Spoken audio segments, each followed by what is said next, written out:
Car भी है, उसका खुलासा भी तभी होगा कि नतीजे क्या है। विवेक चौधरी, बहुत जल्दी से कमेंट भाई, कौन भ्रम फैला रहा है? निराशा जरूर थी शैलजा में, सुरजेवाला में, उन्होंने हमारे ही लोग सहयोगियों से बात करते हुए स्वीकार किया, लेकिन ये भी कह रही हैं कि मैं प्रचार करूंगी और किसी पार्टी में नहीं जाऊंगी। बीजेपी ने ऑफर भी दिया, लेकिन उनका साफ कहना है कि मैं कहीं नहीं जाऊंगी। क्या बात बन गई है या अभी भी कोई भ्रम पार्टी के अंदर नेताओं में है या बीजेपी भ्रमित कर रही है? भाई आज अगर बात की जाए कि क्या इनकी पार्टी के अंदर चल रहा है, अभी रोड साहब ने बताने का भी काम किया कि आज उन्होंने बयान दिया, बयान का एक का जिक्र किया कि मैं कांग्रेस छोड़ के नहीं जाऊंगी। उसके साथ साथ एक और बयान उन्होंने दिया, एक निजी चैनल पे उन्होंने एक राष्ट्रीय चैनल पे बयान दिया कि एंकर ने जब उनसे पूछा कि आपको भूपेंद्र सिंह हुड्डा कह रहे हैं कि कुमारी शैलजा मेरी बहन है और हम उनका सम्मान करते हैं, तो उनका जवाब आगे से ये था कि समय बहुत बड़ी चीज है, समय बहुत कुछ कहलवा देता है। आज कहीं ना कहीं ये बयान बहुत कुछ बताने का काम करता है। जब उनसे पूछा जाता है कि क्या कांग्रेस आपको मुख्यमंत्री का चेहरा प्रोजेक्ट नहीं कर सकती थी, तो उनका जवाब ये था कि अभी कौन सा देरी होगी, अभी टाइम है, भविष्य की बात है, भविष्य में करेंगे। ये बातें समझने की जरूरत है। आज की अगर मैं बात करूं, आज अंबाला के अंदर पुलिस लाइन ग्राउंड के अंदर कांग्रेस की एक रैली रखी गई थी, जिसमें इनके राष्ट्रीय अध्यक्ष ने वहां पे पहुंचना था, पर एन मौके पे राष्ट्रीय अध्यक्ष का प्रोग्राम कैंसिल हो जाता है और भूपेंद्र सिंह हुड्डा और इनके प्रदेश अध्यक्ष वहां पे पहुंचते हैं।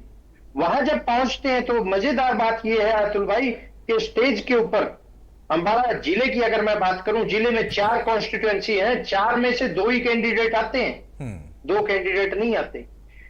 आगे 7 लगता जिला है यमुनानगर, यमुनानगर से 1 कैंडिडेट आता है, जगाधरी का कैंडिडेट नहीं आता। 7 लगता जिला है पंचकुला, राष्ट्रीय अध्यक्ष आ रहा है, बड़ी रैली थी, सभी जिले एक जगह इकट्ठे होने का काम होता है। पंचकुला के दोनों कैंडिडेट नहीं आए। आप देख सकते हैं कि किस तरह इनके हालात हैं।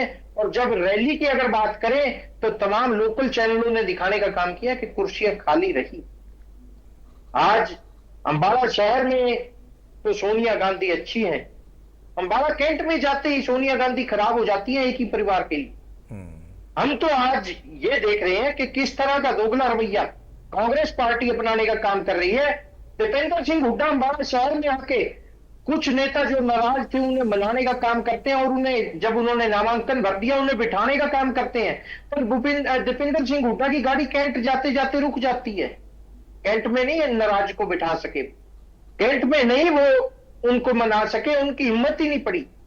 ये दर्शाता है कि क्या कांग्रेस के अंदर चल रहा है। मैं पहले भी कई डिबेट्स में कह चुका हूं कि कांग्रेस को मारने के लिए किसी और की जरूरत नहीं है, कांग्रेस ही काफी है।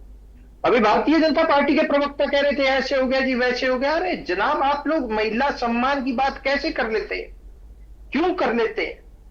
संदीप सिंह की कोठी के अंदर क्या हुआ था और मनोहर लाल खट्टर उस समय क्या कह रहे थे, उस बात को भी ध्यान रखिए।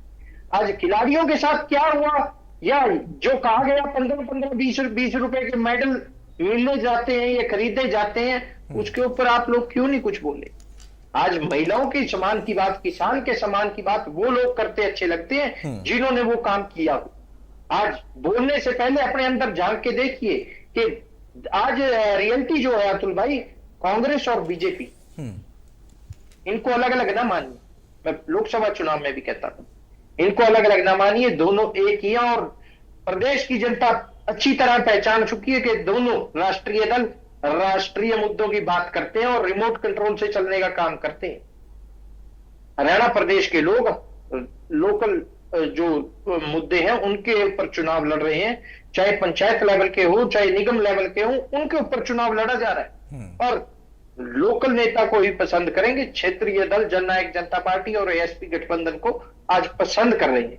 ये लोग कुछ कहते रहे, कुमारी शैलजा के इंटरव्यू ने आज बहुत कुछ स्पष्ट कर दिया। आपके चैनल ने भी दिखाने का काम किया और चैनलों पर भी दिखाने का काम किया। क्यों खड़गे का प्रोग्राम कैंसिल हुआ वो सबको पता लग गया कि कुमारी शैलजा वहां पे मिलने पहुंच गई, इस कारण प्रोग्राम कैंसिल हो गया। और उसके बाद आप देखिए किस तरह कुर्सियां खाली, ये कहते हैं हमारी हवा आ रही है, हमारी लहर है, हमारी आंधी है। अरे कुछ नहीं है, जो पिछली बार रोना रोया था अब की बार भी वही रोना रोएंगे। ठीक बात 8 तारीख के बाद ठीक बात। एक ही बात कहते मिलेंगे, मशीनें खराब होगी जी, मशीनों में गड़बड़ होगी जी, फलाना होगी जी, धमकाना होगी जी। पहले बीजेपी के ऊपर आरोप लगाते थे, अब की बार जेजेपी और एसपी के ऊपर आरोप लगाने का काम करेंगे आपके सामने।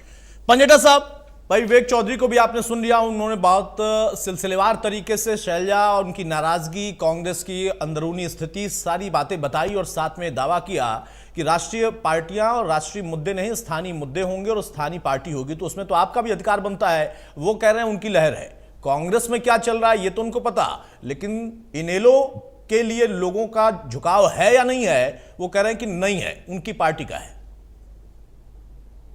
देखिए तो भाई मैंने ऐसा कुछ नहीं कहा। अच्छा ठीक है, मैंने इनेलो के बारे में आपकी पार्टी की लहर है ये तो कहा, मैं अपनी पार्टी का कहा है, इनेलो के बारे में मैंने कुछ कहा ही नहीं। तो आप ही ने कहा ना कि स्थानीय पार्टी तो इनेलो भी है ना, उनके बारे में कुछ बोल मैंने अपनी पार्टी का जिक्र किया, मैंने इनेलो के बारे में कुछ अच्छा ठीक है, पंजेटा साहब से ही पूछ लेता हूँ। हाँ पंजेटा साहब।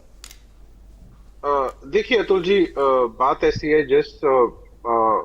जो आज डिबेट का विषय है मुख्य रूप से, मैं मानता हूं ना केवल ये बात अकेली शैलजा जी की नहीं है। आज आपकी नहीं, कई नेशनल चैनल्स है और बहुत जगह पूरे देश में आज ये चर्चा है शैलजा जी को लेकर। लेकिन इससे पहले जो शैलजा जी के साथ जो भी घटनाक्रम हो रहा है, उस घटनाक्रम के पीछे थोड़े उसके वजहों और इतिहास के ऊपर जरूर मैं चर्चा करना चाहूंगा।